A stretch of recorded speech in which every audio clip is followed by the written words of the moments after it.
All right, good afternoon, everyone. Thank you so much for joining us. We are on Zoom today, but we are also going live on Facebook.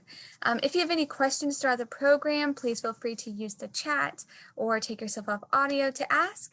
I just want to say a big thank you to our members for joining us and everyone that's here today. Our artist today is Mary Jennings, and I'm going to turn everything over to Mary, and she's going to tell you a little bit more about what we're doing today. Just a bit of housekeeping.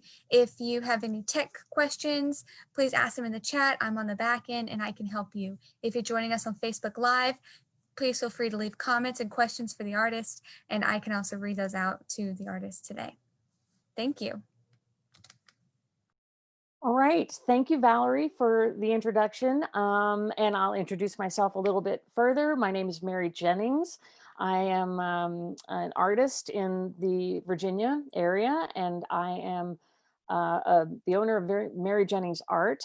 And I'm also the artist in residence at the Salamander Resort and Spa in Middleburg. And this is always such an honor and a delight to participate in the Sunday Sketch program. One, it gets folks to come into the library and the museum for free, and they can be instructed on how to best sort of enjoy whatever exhibits on hand at the time. This is, I think, my 5th time being part of this program. It's a fantastic offering that the National Sporting Library and Museum offer. In this case, obviously, we're virtual, and I do miss seeing you all in person at this time. Some of my favorite memories are grandparents with their grandchildren, bringing them into the museum and drawing and instructing.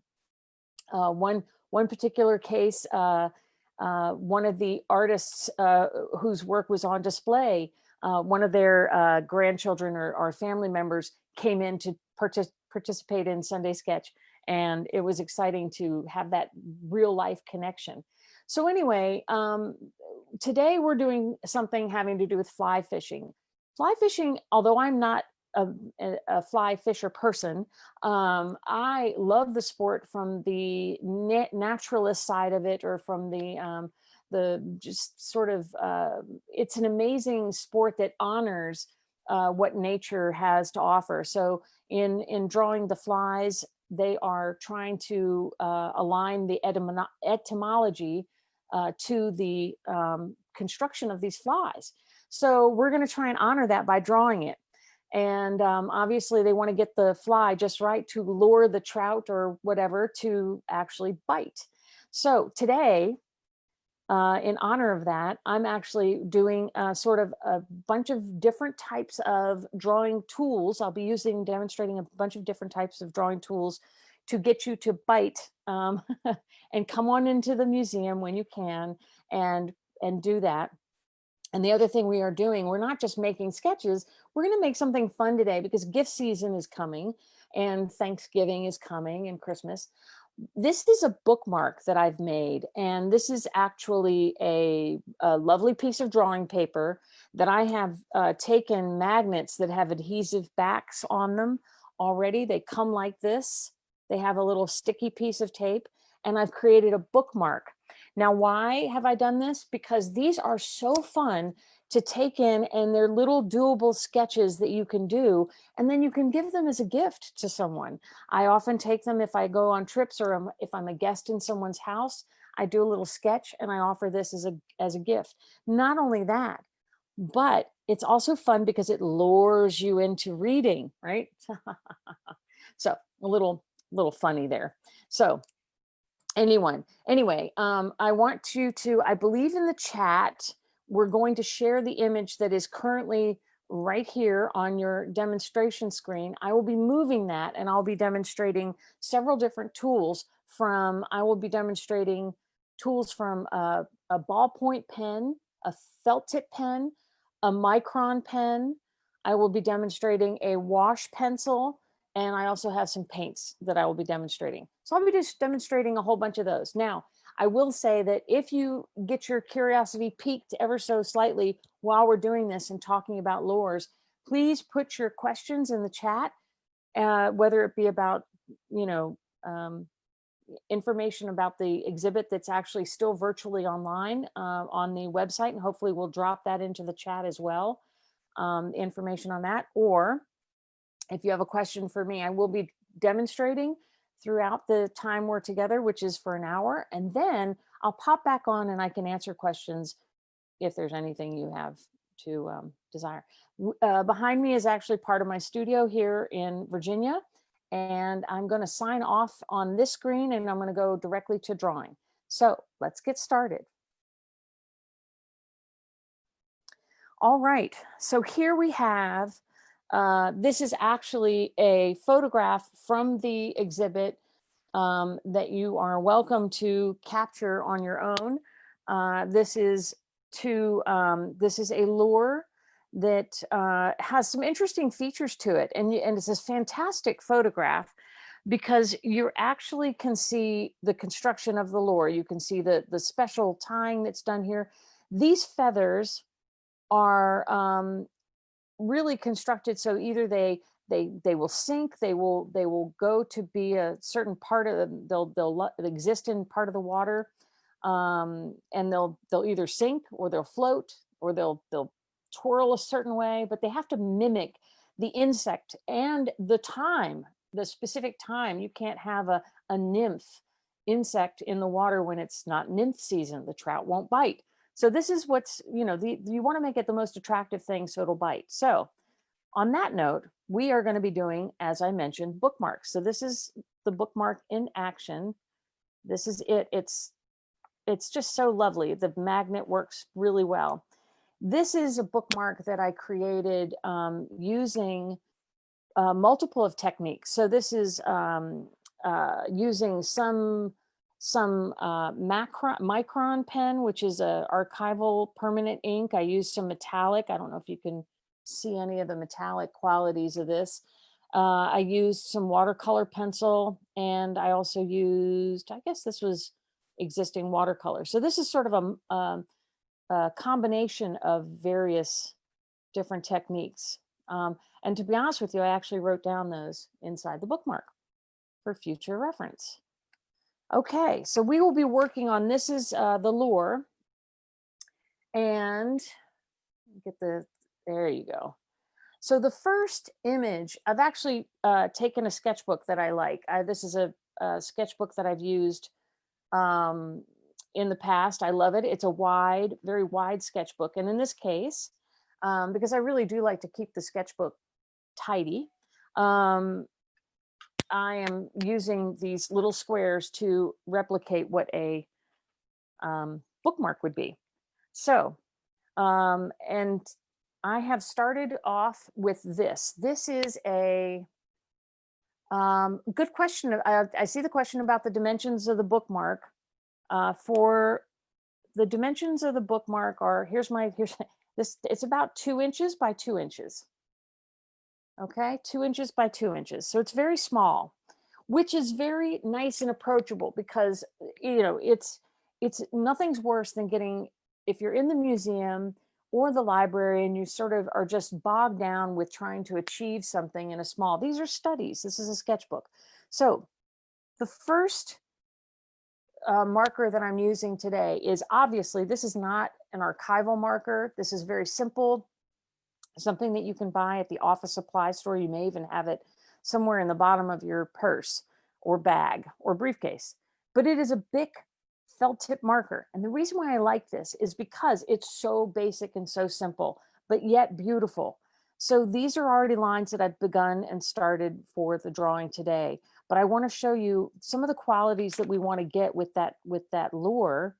Is we want to sort of mimic its feather.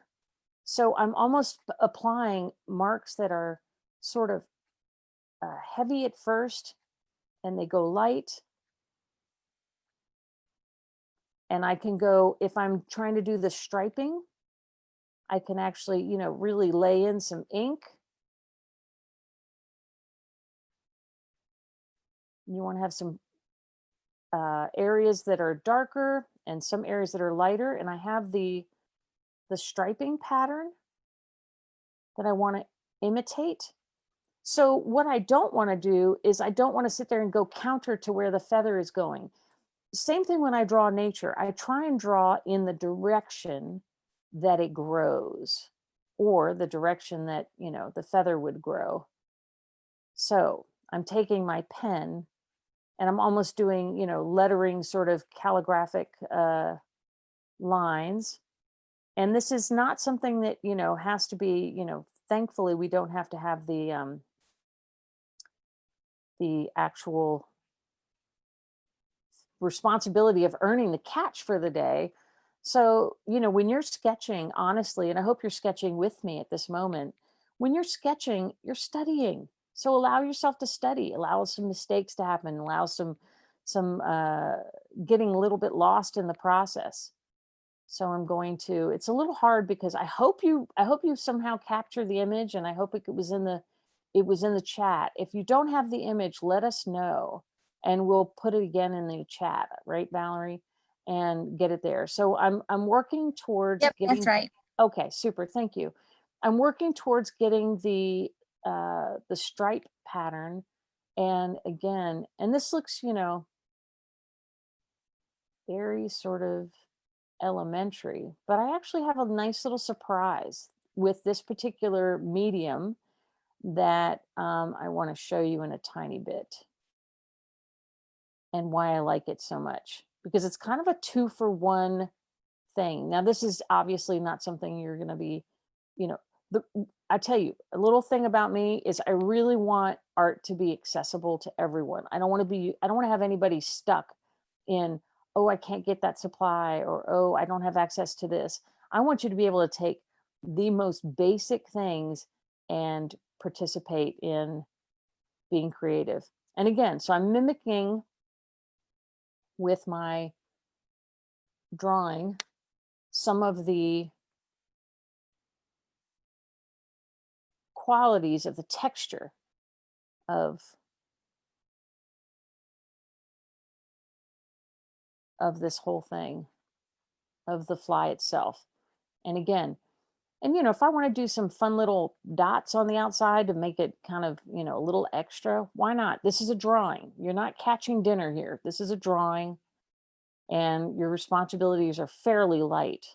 And just like the art of fly fishing was explained in the fantastic exhibit at the National Sporting Library and Museum, it's relaxation. So what you don't want to do is be stressed that you've done something terribly wrong while you're doing it. So we don't need any more stress. That's my vote. Okay. So that's a cute little drawing. There's nothing, this is cute. Little felt tip drawing. Okay, now let me show you something kind of fun. This is a really well-loved object that I bring sketching with me often. I don't know if you can see, it's got water in this chamber here, but it's almost like a water, this is how I can do washes, I can do watercolor. It's basically a pen that holds water, and I'm able to use it. So, and it's wet, it gets wet. So that's wet on there. Now, the fun thing about this, a non-archival pen, is that I can use it like a wash.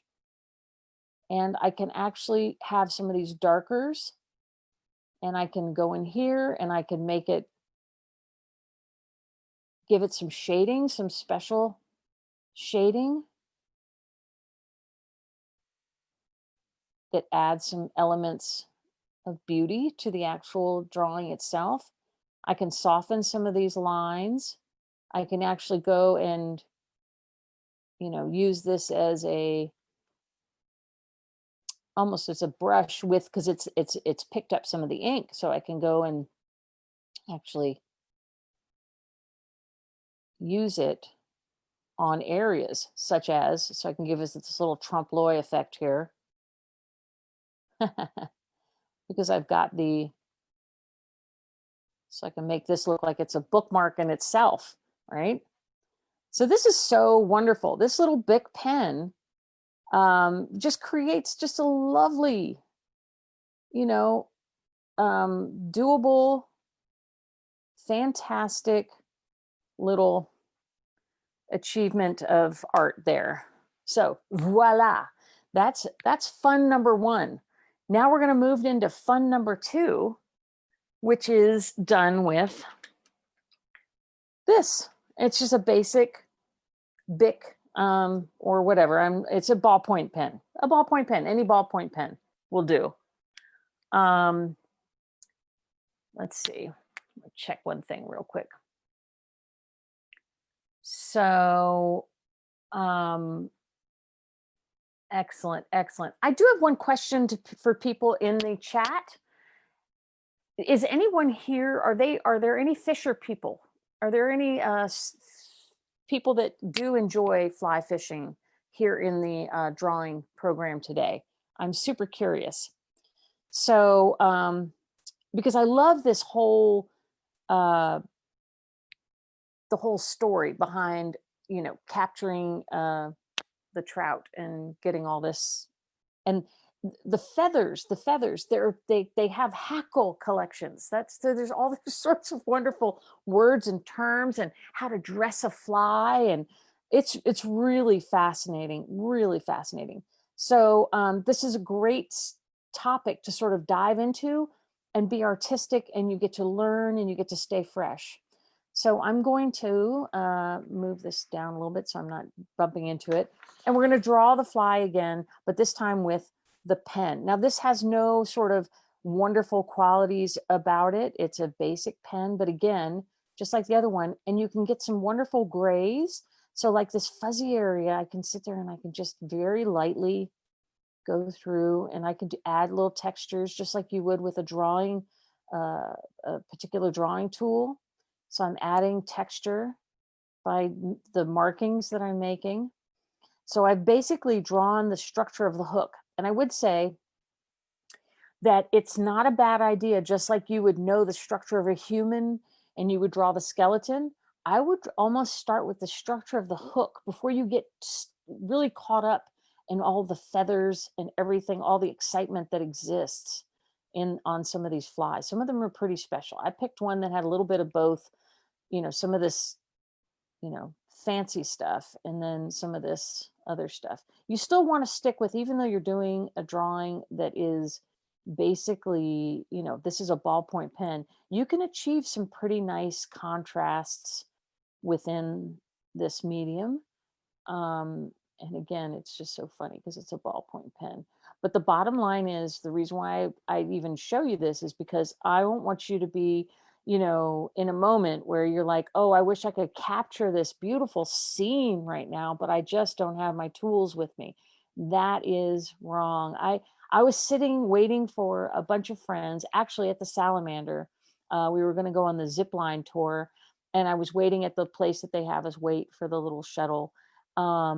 And I was just like, wow, I think I want to do a tiny drawing of the salamander itself. And I said, I just have my purse, I have a pen, I have some scrap paper. I did the drawing, and it's one of my treasured, nice little treasure, because I enjoyed sitting on the park bench and drawing with this little pen and capturing. It's a great way to stop, observe, see, and enjoy your surroundings. And then honestly, it's wonderful way to relax. And again, I cannot stress enough how we are done stressing and we need to relax. So you see that this is basically a drawing tool that, it's got some flexibility. It's not amazing, but you can actually get some nice shading here. I'll show you. You can get some decent shading. That's not terrible. This is a very light touch that I'm applying to, and I'm not going in the direction, but I am applying some nice shading techniques. And quite a few artists, contemporary artists right now, are using pen. I don't think it's archival. I'm not so sure that that's the best uh you know material to use, but I would definitely keep it in your purse and make sure that you can either sketch ideas or your surroundings, and it's a great way to participate and enjoy.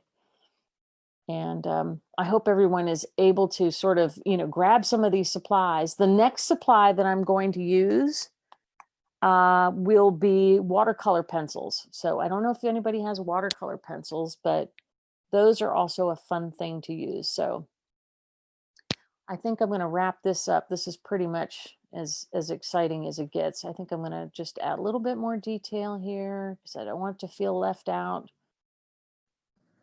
Hey Mary, do you have a Yes. particular brand that you like to use for your materials? Brand in general or brand of this wonderful pen? We could start with the pen, but also in general. Oh, in general, I haven't gotten there yet. But I will say that um, for anyone who is dealing with materials, you get a new set or you have an old set that you're doing, I highly recommend that you test everything. You take the time. It seems like an awful project to get involved with, but I would say that you should test everything because I think sometimes we accept other people's recommendations, but they might not actually be recommendations that work for us. And so you as an artist or an individual really need to take the time to learn sort of the limitations or the abilities or capabilities of a particular medium before even either writing it off or okay, I'm kind of getting bored with this. Okay, so voila, item number 2, ballpoint pen. There you go. Look at that. Um, it's okay. It's a thing. I want to add a little more shading here. So that would be a tasty treat, I'm sure, for any trout. Okay. So this one, I'm going to use some watercolor pencils. Now I want to kind of talk about watercolor pencils because they're interesting to talk about. So these are colored pencils, but the pigment is the binder that's the pigment is has is water soluble. So that's what makes it a watercolor pencil. Whereas this is not a watercolor pencil. This is a Prismacolor colored pencil. And it does not have a binder that is water soluble. They look the same, but they're very different. They have very different capabilities. As a matter of fact, I might just use watercolor and watercolor pencil in this particular drawing so that you can see how the water moves for the watercolor, but not for the watercolor pencil. So it's really kind of interesting. You can mix mediums in any way you like. So I think that is what I will do in this particular case. And this is a brand called Ink Tints by Duert. Let me show you the top of the box. I think I can show you the top of the box. Can I show you the top of the box? Okay. There, I've sharpened pencil, but Duet.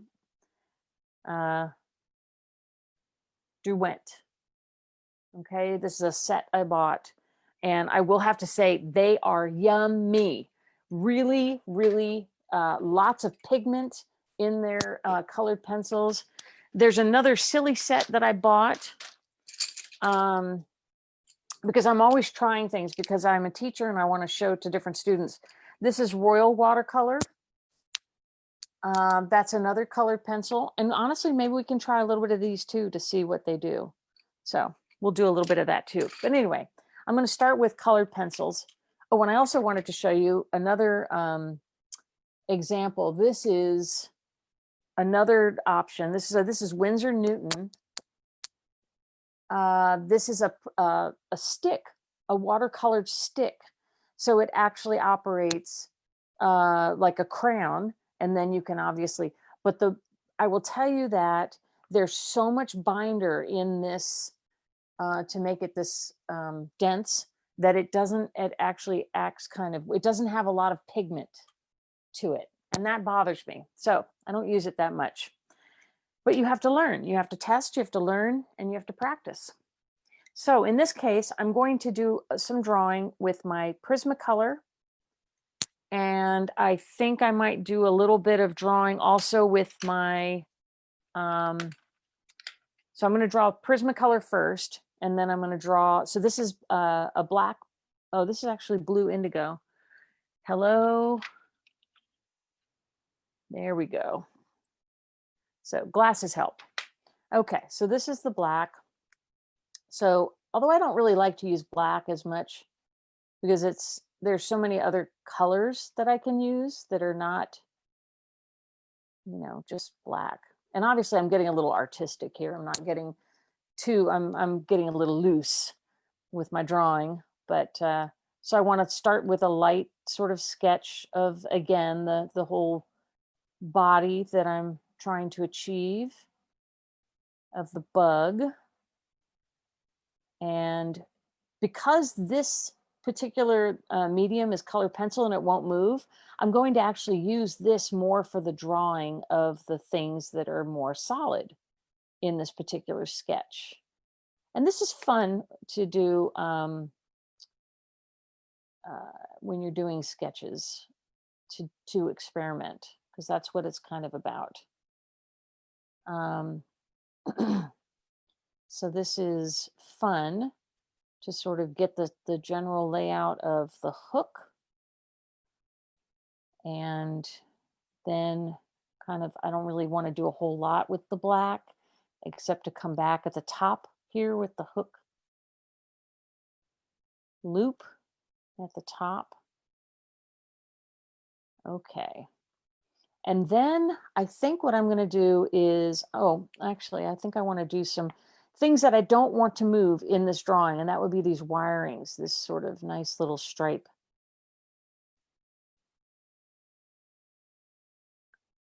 So because watercolor moves and it's got areas of texture, you really want to, I might just do a little shading here, just to kind of give it a little bit more depth if it needs it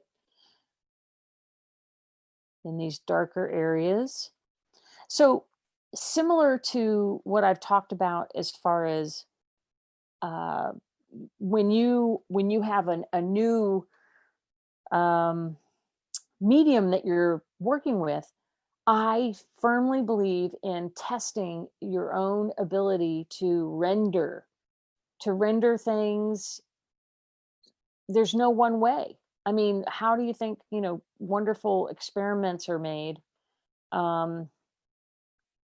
without, you have to experiment, period. You have to try different things.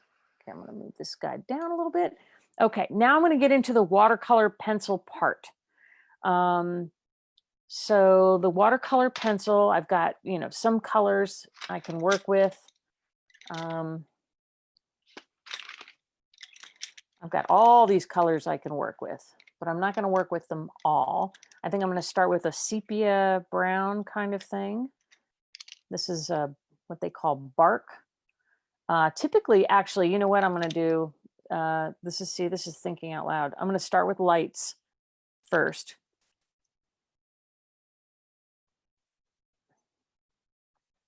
And so this is because it's a watercolor pencil. I'm basically creating areas that I want to then, areas of color that I then want to, use that will bleed with the others. So you're basically layering on paint.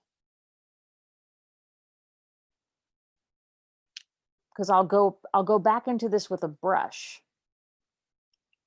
So I've laid on some yellow. I actually think that I need to apply some kind of greenish tint to that. So I'm mixing my colors through the use of these colored pencils by layering. So it's almost like mixing a color in a palette, but I'm mixing it while I'm drawing it. A lot of people don't understand how to use watercolor pencils. Some of them think they have to dip the pencil in water and then draw with it. Yes, you can do that. Some people think that like they're very timid and shy about applying color to the drawing when you're actually doing the drawing. But I try to instruct students to realize that you're actually putting this color,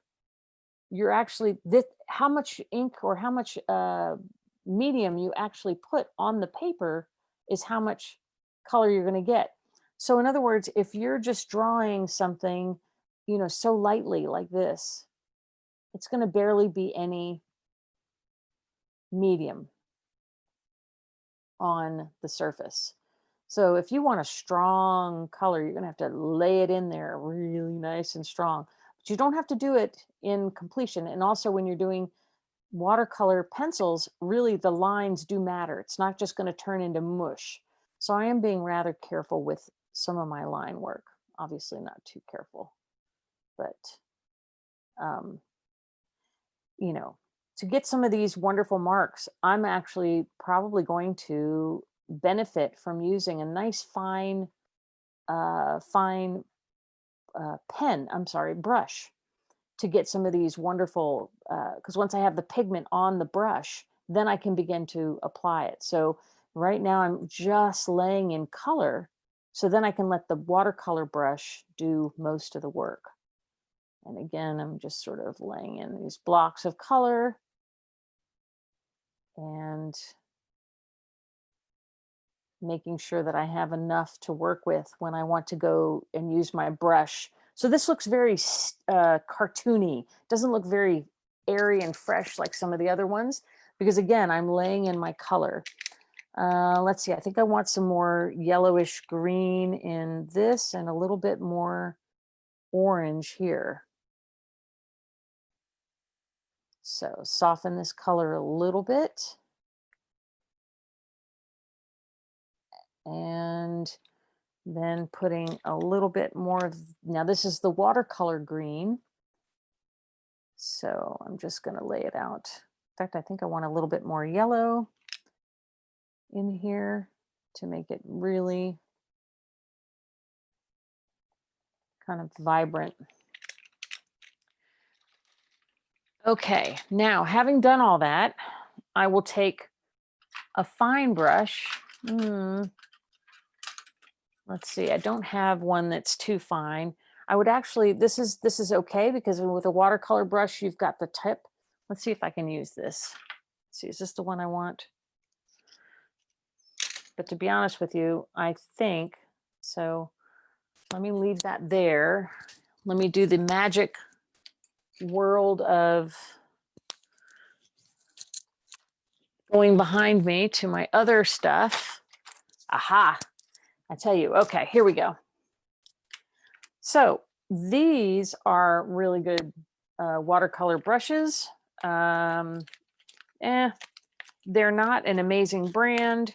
And like I said, you kind of have to find out. I do like to order my brushes from Trekel, Trekel, I think is the name. But when I'm doing super feathery sorts of things, I really like to use a brush like this.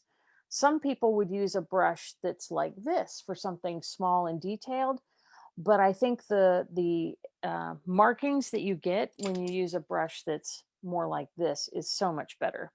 But I'm gonna, for grins, like this is okay. So this is a very average, you know, you can buy this anywhere, very average pen. And I mean, watercolored brush. And I actually don't buy my watercolor brushes from Trekel. I buy my oil painting brushes from Trekel. But we'll see. So this is, you know, basic. This is good for laying in. Got my blue cloth for laying in color. So if I want to, let's start with this mushy part first. And the color from the watercolor is coming through a little bit. Okay, so I'm able to get that sort of brightness. And with color, you can also do the takeoff. So I'm letting some of the white show through, which makes it a little bit even more bright. And then with this brush, I'm going to, let's see how this goes.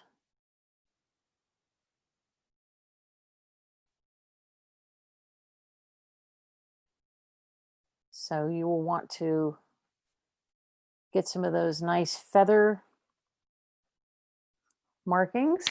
So it's coming right through and it's making it look, because you've done the color work. I've done the color work, or I've laid out the color. Then I can take just this fresh brush, clean, fresh brush, and I can almost go through and get the magic from those colors as I'm able to go through. And then I'm going to kind of use that brush. I'm going to go down here. And because it's a nice long brush, you can get some wonderful, you know, directions like, woo. Okay, the sounds don't need to go with it, but know that anything's, and look, so it's kind of wonderful. So, you know, I could have worked really hard to get that, but I didn't have to. And if I wanted to come back and make some of these areas darker, I can go back and do that. And I can do that in a couple different ways. I can actually take the, I can take the colored pencil itself because it's wet on this, and I can actually go in and add some of the dark back into the drawing itself, because it needs to get some of that body and texture. And then I can even go back and get more line work. Okay, so I still have the tail to do, and the tail has a little less flamboyance to it, so I'm going to have to be sort of reserved in that, and I might even want to pull it going this way. Okay, that's making it quite dark quite fast. Okay, so I got to keep my brush fresh. So what I'm doing is every time I pause, I'm washing out my brush. And quite frankly, I love these little wisps that come from the hackle, the feather work at the top. So I really want to kind of get the essence of that as best I can. Okay. So clean brush. It's got to be kind of quick. So let's say I'm not pleased with some of what's happening with the dark and it's kind of taking over. I can easily come back with my watercolor, clean, and I can pull up some of that. Okay, you just have to make sure you're trying not, you don't overdo the killing of the freshness of some of this. So watercolor is one of those things that, you know, I mean, it can be done 1,000 different ways, but I think if you can somehow keep some of the freshness of what watercolor is, you've nailed it. You know, if you can somehow keep some of the freshness intact without destroying it. So this might still be a little bit wet and it's still a little bit moist. So I can go back and I want to add some darks into this particular area here.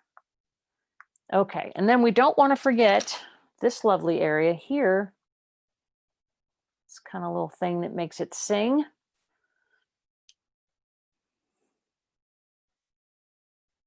Okay, so this is using ink tints as the marker of choice.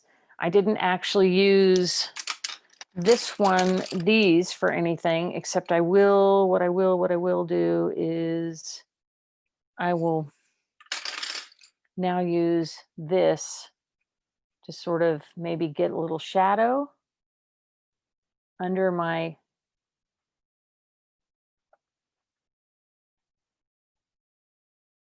area.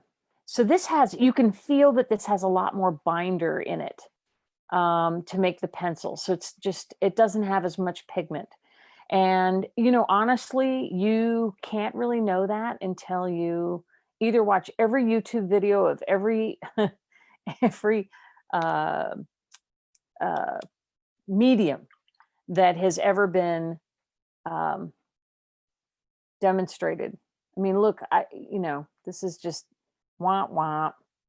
This isn't very exciting here. It just didn't really do too much.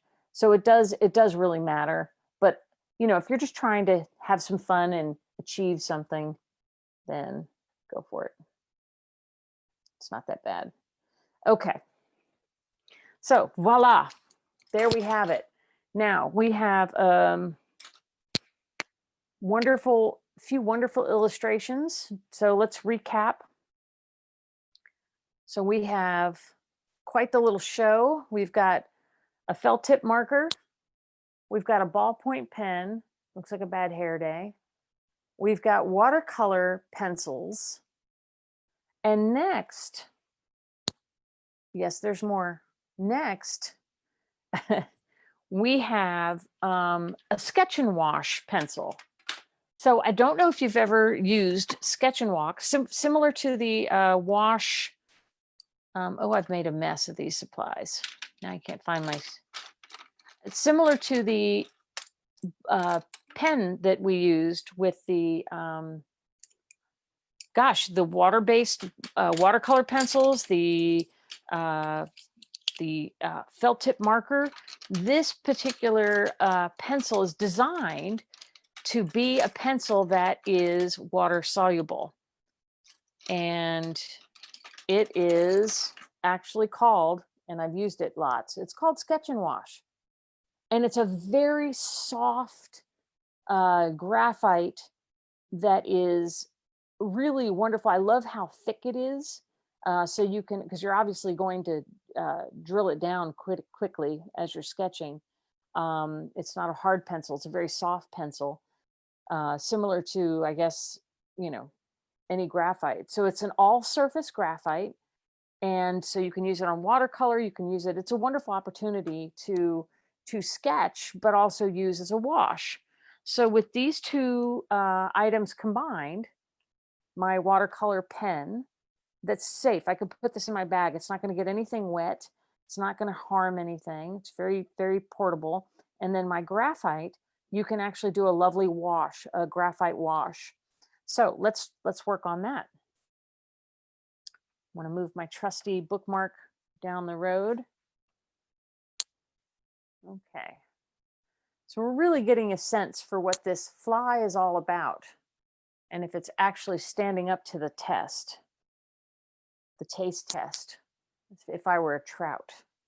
Okay, so we're going to continue to draw. Again, I would start with the spine of the hook. If I had the hook go down here and the fly was up there, it just wouldn't look right. So this is all about getting the structure, and you want to, you know, kind of enjoy some of the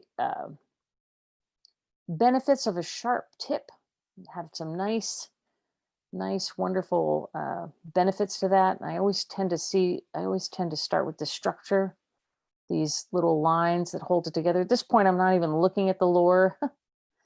I don't know if that's good or bad. So want to get this part that I'm sure has some sort of beautiful technical name that I don't know. Get this part, get the hook part. And again, same with the watercolor pencils. The more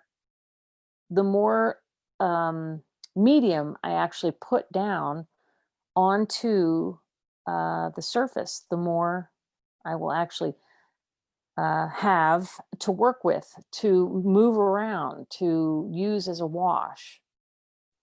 Now, in some cases, you know, you really don't want to, I'm not going to take the whole brush and go across this whole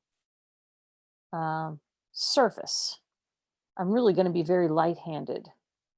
I want to kind of keep my drawing intact. And again, I'm using line to help tell the story of what's happening with this feather. And when you're drawing, when you go to the museum, you really want to be able to enjoy the show. This is the exhibits. This is one particular way that you can do it. You could take these small little drawings and you can go from one piece to another. You can do similar, some of the permanent works. I tell you what, I bet everyone will want to go draw the enormous horse sculpture that would make a beautiful bookmark. I think in this medium, it would lend itself really well to this particular medium. So let's see how dark this gets. So one of the darkest items on this, that's not bad. It's pretty good. Darkest areas on this lure are some of these dark stripes. And I want to make sure I capture that. So similar to when I had the watercolors, I'm almost laying out the medium through chunks of, drawing areas. I'm not really taking it in one particular method, but I definitely want to make sure I get the darks in here and lay them in properly. And I don't know if you've noticed this, but I just did. I haven't done the same pathway except for doing the hook and these parts. I have started the drawing different in each case, in each different opportunity to draw it. And I think there's something to be said for that. I think you wake your brain up a little bit when you do those sorts of things. You maybe alert yourself to see different things differently. And I think that's a positive thing.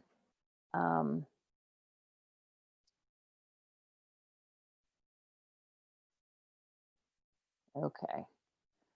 So basically,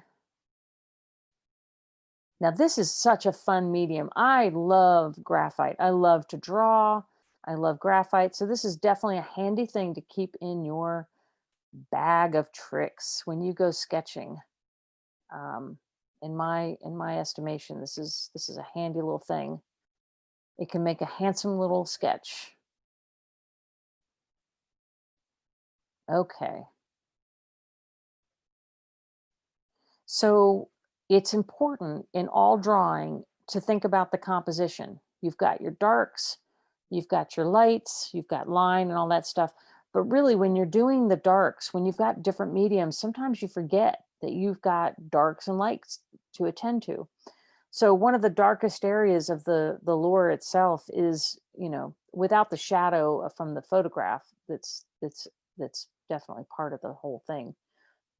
You've got darks and lights that exist above it, and that helps give some depth, shadowing. Because honestly, if you were a fish, you would be seeing darks and lights for sure. Although some fish do see color. I'm learning that.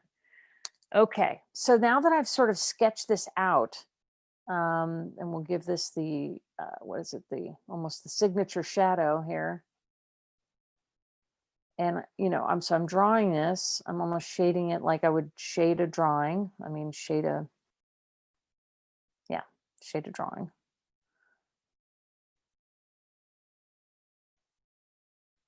But when I go to use the wash on this, I don't know if any of you've used this before, but again, you kind of almost have to. So if I use this, they're actually, okay, so let me explain something about these as well, briefly. There are so many different versions of this particular marker. And you must think I'm a store here because I happen to have so many different things, but I'm a teacher and I've got lots of stuff. So you can actually get them to where they come in different widths and in different variations of tip. Let's see if I can find a super fine tip. I don't know if they come in super fine tip, but you can get them in wide. You can get them in different sizes. Like, so this one's a short guy, little shorty. So if you've got a really small bag, and that's a pretty decent little tip. So I don't have any water in this particular one. It's a new one. But so pretend I do. No. I'm actually going to use just my brush that I used in the last one for this particular example. I'm going to use a watercolor brush. Okay, so this is basically a watercolor brush that you can use with a wash. And I'm going to, it's not as loose as the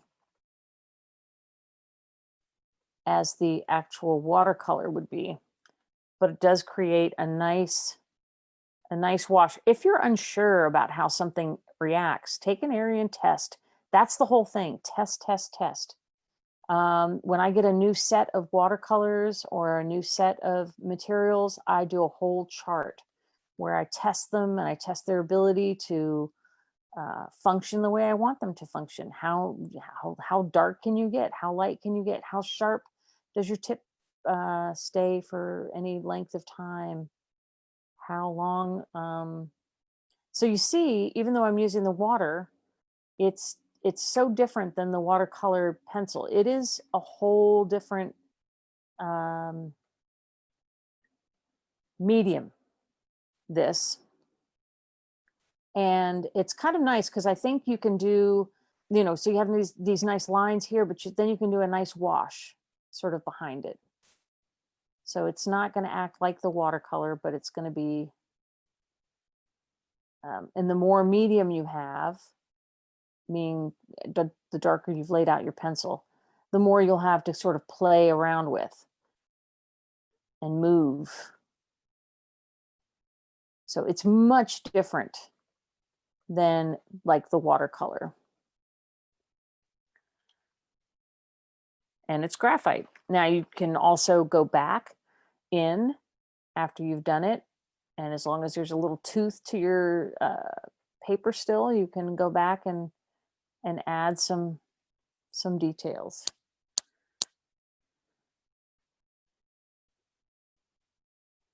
Okay. So voila, we've got another fly with a bad hair day. Okay, now we are getting close to the final stretch. And I think what I want to do is also show another one of my absolute favorite sketching tools. And that is, and some of you I'm positive have used this. So this is a Macron. This is actually an archival ink pen that's permanent. They're lovely. They see this 01. This 01 sort of signals that it's a different tip size, point size. So this one is very fine. This point size is 0.01. This is another Macron. I'm sorry, I can't see. I must be hungry. No, I'm not really hungry, but I love Macrons. This is a brush version. You see that this is very different, and it does act like a brush. Really not. It's a marker that has just a brush tip, and they come in all sorts of different sizes. Let me see if I can find another one that is vastly different. Here we go. So this is another one that is a graphic one. So they've got their different actual pen sizes and pen types, but these are permanent inks. These are wonderful pens. There are other permanent inks such as Sharpies and that sort of things, but these Micron pens are fantastic. Now, another one of my little personal favorites is, I don't know if the camera's picking this up. This one is black, and this one is a sepia tone.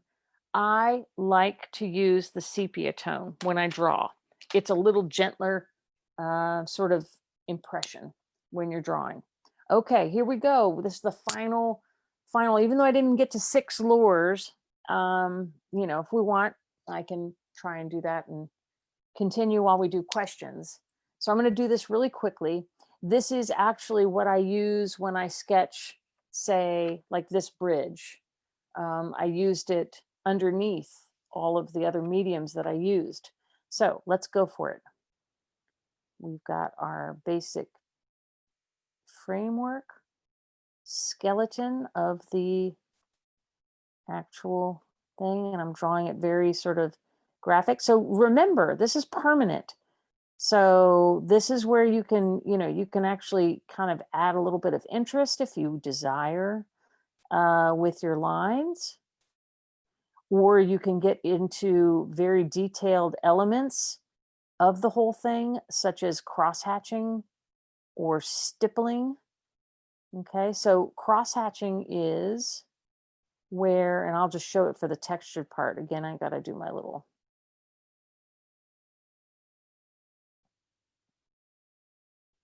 Okay. So cross-hatching is, well, this is stippling. I'll do stippling because this kind of is, so these little dots are, you can do them closer together. You can do them further apart.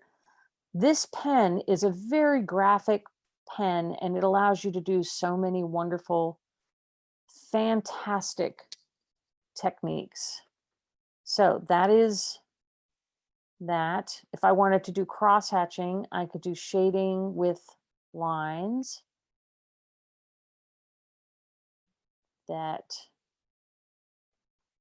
are seen. Some of the drawings that were part of this exhibit were fantastic. I'm sure they were ink drawings of the fish, and they the cover, the book, the cover plates for some of these books, unbelievable, really, really sweet. As a matter of fact, it might be fun just to do a color plate, of your own making, as if you had a book. So anyway, there's different, wonderful, different ways to make this macron. Gosh, I'm going to just forever do that. Somebody should bet on how many more times I'm going to say macron instead of micron. But it is, this is a permanent pen. So when you're doing these little sketches and you don't want to do a tremendous amount of mistakes, if you're sort of unsure where something is going to begin and end, do it with dots. Sort of, give yourself sort of little placeholders with dots. Okay, so I know that's where that is. This is where this goes. So what I've done is I've given myself sort of boundary dots. So this is the actual thing, the tail. So I've done that. I've definitely made that a part of my regular routine. And then you can get some wonderful lines with this very graphic pen. You can go light, you can go dark, you can go heavy. So this is a must, I think, in everyone's little drawing bag of tricks. This is definitely, these pens are fantastic. They're really special. Like I said, I've used other pens, but this is definitely, and it's by Sakura. It's by Pigma, Sakura, Pigma, Micron, and I get them in the brown. But you can do so many wonderful things. Now I'm going to just do this one tail because I want to show you very quickly before I pop back on, if there's any questions. I want to show you something that's kind of fun with this particular pen that I'm, not sure you're aware of, but I'm getting kind of quick here. So let's say I've drawn something out and it's just beautiful and I want to add a little color to it. You have so many options with regard to this part of the deal. You can add colored pencil if you want, but because it's water soluble, because it's permanent, you can actually then go in and be, adventurous and use your colored pencils to do, you can use your watercolor pencils and it won't bleed. So I'm going to use this to show. So this, like the pen part, won't bleed. So I'm actually using and I'm getting, see how I'm getting, so this is watercolor, okay? And then for contrast, the color pencil that I used doesn't bleed either.